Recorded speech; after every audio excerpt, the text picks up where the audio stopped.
ঝর্ণার কিচেন। আজকে একটা রেসিপি করে দেখাবো। আজকে করব কাঁচকলার চিপস। কিভাবে কাঁচকলার চিপস বানাই দেখতে থাকুন, শুরু থেকে শেষ পর্যন্ত ভিডিওটা দেখতে থাকুন। আমরা বাইরে কিনে খাই প্যাকেটের, এটা বাড়িতে খুব সহজভাবে বানিয়ে নেওয়া যায়। চলুন দেখাই কিভাবে বানাই। আজকে সেরকম কিছু লাগবে না, শুধু কাঁচকলা লাগবে। কাঁচকলা নিয়ে নিয়েছি 4টে। কাঁচকলাগুলিকে আমি ছিলে নেবো কেটে। আর চিপসের জন্য এরকম সোজা সোজা নিলেই ভালো হয়। এটা মুখটা কেটে নিলাম আর এটা দিয়ে আমি ছিলে নেবো। এইভাবে সবগুলিকে আমি ছিলে নেবো। আর ছেলা হয়ে গেল একটা। এইভাবে সবগুলিকে আমি ছিলে নেবো। ছিলে নিয়েছি, জলের মধ্যে দিয়ে দেবো, নাহলে কালো হয়ে যায়। জলের মধ্যে দিয়ে দিলাম। আর একটা আছে এরকম ছিলে নেবো।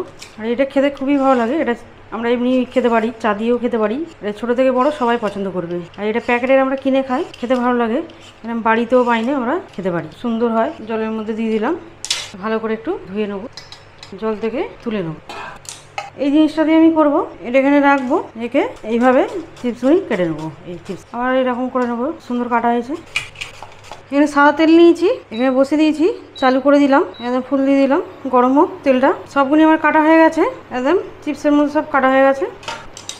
তেল এখানে গরম বসিয়েছি, তেলটা গরম হোক।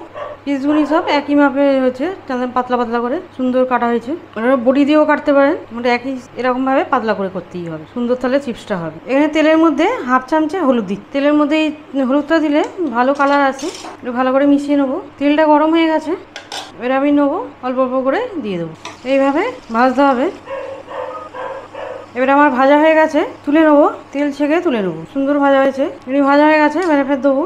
এখানে আবার দিয়ে দেবো, আবারও একটু এরকম ইয়ে করে ভেজে নেবো। এইভাবে একটু নেড়ে দিতে হবে, আর একটু হবে, আর একটু গোল্ডেন কালার হলে তারপর তুলে নেবো। এগুলি সব হয়ে গেছে, তুলে নেবো, তেল ছেঁকে তুলে নেবো। এরকম গোল্ডেন কালার করে ভাজতে হবে চিপসগুলিকে।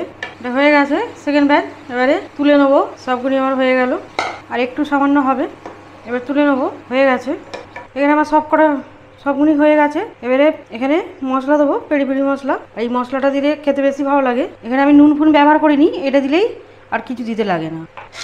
কীরকম হয়েছে দেখুন, আবার মুচমুচে হয়েছে।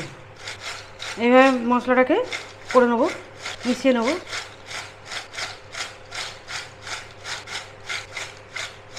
কীরকম মুচমুচে হয়েছে দেখুন, খুব সুন্দর হয়েছে।